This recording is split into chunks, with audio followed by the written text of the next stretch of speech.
Hello जी, राम राम जी। कैसे हो आप सभी? मैं उम्मीद करती हूँ आप सब अच्छे होंगे। मैं भी ठीक हूँ। आज है बड़ी दिवाली और आप सभी को, मेरे यूट्यूब परिवार को, दोनों भाइयों को दिवाली की बहुत बहुत शुभकामनाएं, बधाइयाँ, मुबारक हो। मेरे सभी भाइयों बहनों को और छोटे बच्चों को मेरी तरफ से बहुत बहुत प्यार।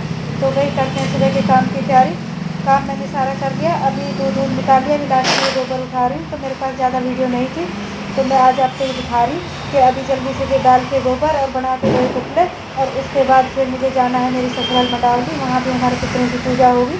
तो भाई मैं चलती हूँ मंडावली, और यहाँ होगी हमारे पितरों की पूजा। मेरी जेठानी और मेरी देवर जो है मेरा वेट कर रहे हैं। करावनगर से जो है बहुत लंबा पड़ता है और जाम इतना है कि बस टाइम से पहुँचना बड़ी सिरदर्दी है। तो भाई मैंने जल्दी जल्दी से बस में, मेट्रो से नहीं गई थी, बस से मेरे पास सामान ज़्यादा था, तो मेट्रो में उतना सामान ले जाना नहीं लेते। तो भाई मैं गई थी बस से, और बस के बाद फिर मैं बैठी ऑटो में।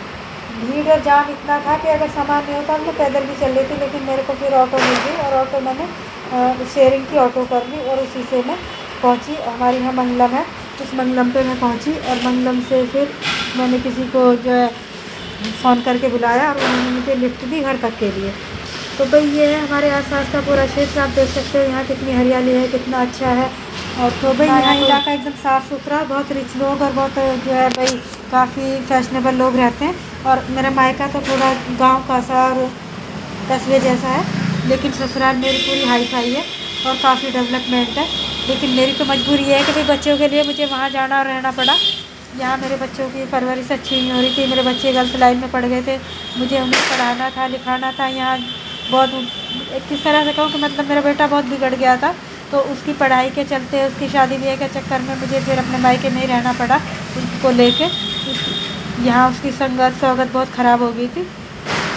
तो भाई ये जो पूरा क्षेत्र है, ये हमारा मंडावली के चारों तरफ का क्षेत्र है, और यहाँ मंडावली में 17 पार्क हैं, और आसपास इतना ना कोई डस्ट ना बहुत सारी सुविधा फैसिलिटी है। आसपास hospital, metro, petrol pump, metro station, police थाना, बड़ा ऑफिस, और फायर ब्रिगेड ऑफिस, बिजली दफ्तर, बड़े बड़े हॉस्पिटल जैसे मैक्स है, फोर्टिस है।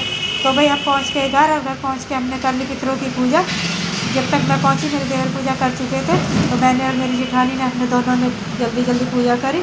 और उसके बाद फिर जो है नाश्ता वास्ता भी नहीं करा। मैंने कहा मैं तो लेट हो गई भाई, मैंने कोशिश तो बहुत करी थी कि मैं जल्दी जल्दी आऊँ, लेकिन फिर भी देखो दूर से आने में, त्योहारों के तो जाम और भीड़ इतनी होती है तो पहुँचना बहुत मुश्किल होता है।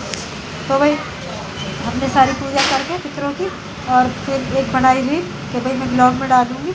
मैंने जेठानी से कहा आप इधर आओ, हम मिलके लेके मैं अपने ब्लॉग में डालूँगी। तो उन्होंने कहा कि मैं चलती तो ऐसी हूँ, लंगड़ा लंगड़ा के लोग कोई क्या कहेगा, हंसेंगे लोग। मैंने कहा कोई नहीं हंसेगा, क्या लंगड़े होते हैं तो क्या वीडियो नहीं बनती।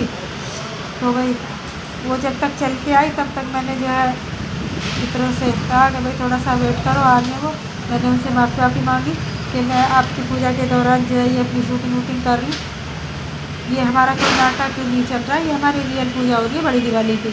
और हमने पितरों को पहनाई अपनी जो हमारे यहाँ उसे बोलते हैं पहरावनी, पितरों के लिए पहरावनी है, पूजा है, प्रसाद है, फल है। और जो हमारे बड़े देवता हैं उन पे गए हैं, देवर में उन पे गई नहीं। हमने दोनों देवरानी जेठानी ने अपना जो सामान था वो देवर को ही दे दिया। तो भाई ये है मेरी बहू, बड़ी बहू, मेरी जेठानी की बड़ी बहू, ये है मेरी जेठानी जी।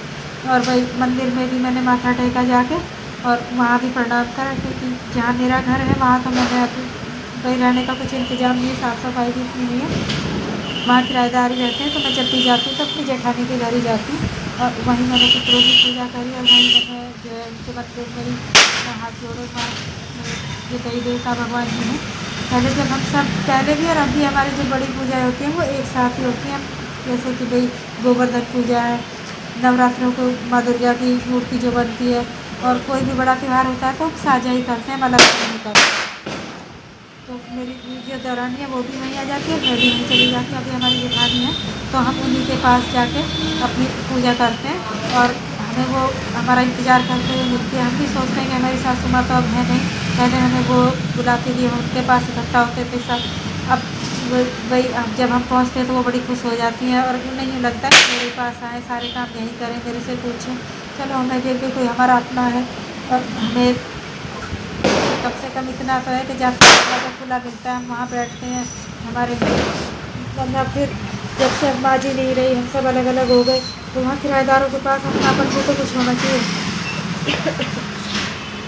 ये लो भाई, जब तक मेरी बहू बना के ले आई थी चाय, और उसमें कहा कि कुछ नाश्ते में लेके आऊँ, तो मैंने कहा नहीं बेटा कुछ नहीं लेना, अभी मेरे को पूजा और भी करनी है, खाली चाय पिएंगे मुँह झूठा हो जाएगा।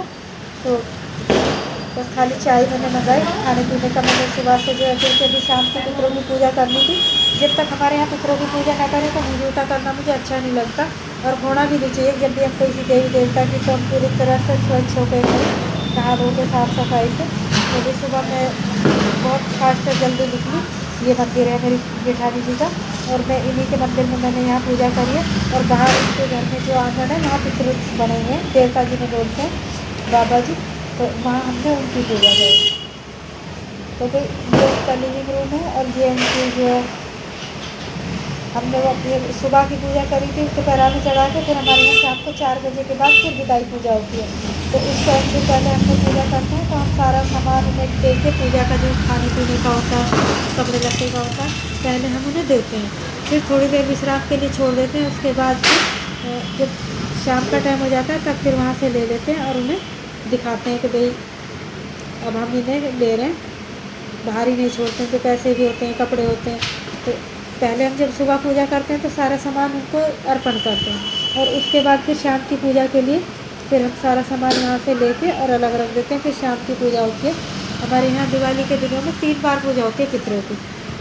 सुबह के टाइम होती है, फिर 4 बजे होती है, फिर शाम को होती है जब रात को।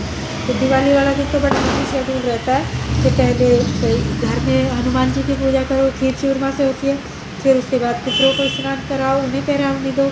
उसके बाद फिर शाम को जो और भी बड़े पितर हैं, कीड़ा देवक हैं, बुढ़िया देवे हैं, उनकी परिक्रमा करके आओ, उनको फल प्रसाद दे के आओ। उसके बाद फिर शाम को फिर अपने पितरों को पैरावनी दो, उनको पूजा करो, प्रसाद दो। और फिर रात को 7 बजे जैसे मुहूर्त होता है, तो उस टाइम फिर हम शाम की रात की पूजा करते हैं, लक्ष्मी जी की पूजा जो होती है। तो पूरा दिन बड़ा बिजी शेड्यूल रहता है। मेरे लिए तो इतना मुश्किल हो जाता है भाई, करावल नगर से मंडावली भागो, मंडावली पूजा करवाओ, फिर वापस आके करावल नगर पूजा करो। और मेरे पास गाय भी हैं, दुकान भी है, बच्चे भी हैं, सबके लिए ठीक है, सब अपनी ही जगह है। मेरी जो देवरानी है उसके लिए भी ठीक है, वो गाड़ी में देवर के साथ आ जाती है। लेकिन मेरी समस्या है, मेरे पास गाय भी है, दुकान भी है, और भाई छोटे छोटे पोते पोती भी हैं, बहुएँ भी हैं, उनकी 50 तरह की चीज़ें हैं, मम्मी ये चाहिए, ये मंगाना, ये है वो। तो मुझे तो काफ़ी परेशानी होती है। तो भाई मैंने जो है पितरों की पूजा करके शाम की पूजा के लिए भगवान जी से मांगी क्षमा कि भाई देखो मैं अब शाम की पूजा आपकी नहीं कर पाऊँगी, मुझे जाना पड़ेगा बच्चों के पास। तो मैंने सुबह कर ली, दोपहर को कर ली, अब मैं विदाई करती हूँ। अब शाम को दीदी की करेगी, और मुझे माफ़ करें, क्योंकि जहाँ मैं रहती हूँ वहाँ भी तो बच्चे हैं, वहाँ भी तो भगवान जी हैं, उनको भी तो थोड़ा फल फूल प्रसाद देना है। तो मैंने जेठानी को पैर दबाए और उनसे विदाई के लिए आशीर्वाद दिया, और उन्होंने कहा कि गोवर्धन वाले दिन फिर आना है, अभी कल छूट जाएगी, कल मत आना। और जैसे कि 20 तारीख की दिवाली है, दिवाली 2 हो रही है, तो कुछ लोगों ने 21 को भी करी, लेकिन हमारे यहाँ दिवाली 20 को है। तो उन्होंने कहा कि अभी तो कल मत आना, लेकिन परसों गोवर्धन के लिए फिर आना। पहले हमारे यहाँ गोवर्धन बनेगा, उससे पहले आदमी पूजेंगे, फिर बाद में औरतें पूजेंगी। तो अब ये देखो कि मैं करावल नगर में भी गोवर्धन बनाऊँ कि भाई बेटा गया तो वहाँ भी क्या अनुमान ना पड़ जाए, और मैं फिर मंडावली भी जाऊँ, और फिर वहाँ का भी देवता पूजूँ, और वहाँ का देवता पूज के, और वहाँ फिर गोवर्धन शाम को पूजेगा। जब शाम को वहाँ गोवर्धन पूज लेगा, फिर उसके बाद फिर मैं पूजूँगी, और फिर मैं वापस करावल नगर आऊँगी। तो बताओ इतना संभव कैसे है भाई, मेरे तो दिमाग की दही हो जाएगी। अब मैं सुबह का सुबह देखूँगी। तो ये अभी मेरे पूरे दिन का शेड्यूल इतना रहा। चलो इस ब्लॉग के थ्रू मैं आपको दिखाऊं कि भाई कि कितना बिजी शेड्यूल है। नवरात्रों से ये दिन आ गए कि ना तो 1 मिनट को चैन, ना आराम, ना ठीक से खाना, ना पीना, ना कोई रेस्ट, ना कोई दवाई। जिसकी तबीयत पिछले 3 महीने से ख़राब है, दिन के दिन जो है शारीरिक स्वास्थ्य बिगड़ता ही जा रहा है। और मैं सिर्फ इसी बात पे झेले जा रही हूँ कि अभी सुधरे, कल सुधरे, अभी। तो मैं शाम को वापस आ गई, और वापस आके पहले निकाले जल्दी जल्दी दूध। ये मेरी वही वायरल खाओ है। अभी पहले दूध निकाल लिया, और उसके बाद फिर मुँह हाथ धो के, और फिर शाम को अपने घर में जो लक्ष्मी पूजा ही करूँगी। पितरों की पूजा तो बहुओं ने कर दी थी जैसे तैसे, क्योंकि मैं थी करावल नगर, वो सॉरी मंडावली। ससुराल में। और यहाँ बहुओं ने हमारे पितर बने हुए हैं जहाँ मैं रहती हूँ, मायके में भी मेरी जो मकान है जहाँ बच्चे रहते हैं, तो वहाँ छोटी बहू ने पूजा कर ली थी और बेटे ने। तो मैंने आके फटाफट दूध निकाला। मैंने कहा मैं दूध निकाल के और फिर जो शाम को लक्ष्मी पूजा गई उसे मैं करवा दूँगी। मैं वहाँ से लौटते में मुझे शाम के 7 बज गए थे। इतना रास्ता वहाँ से 4 बजे मैं चली, फिर भी मुझे मंडावली से करावल नगर आने में 3 घंटे लग गए। मैंने 7 बजे आके दूध निकाला और दूध निकालने के बाद फिर पूजा करूँगी।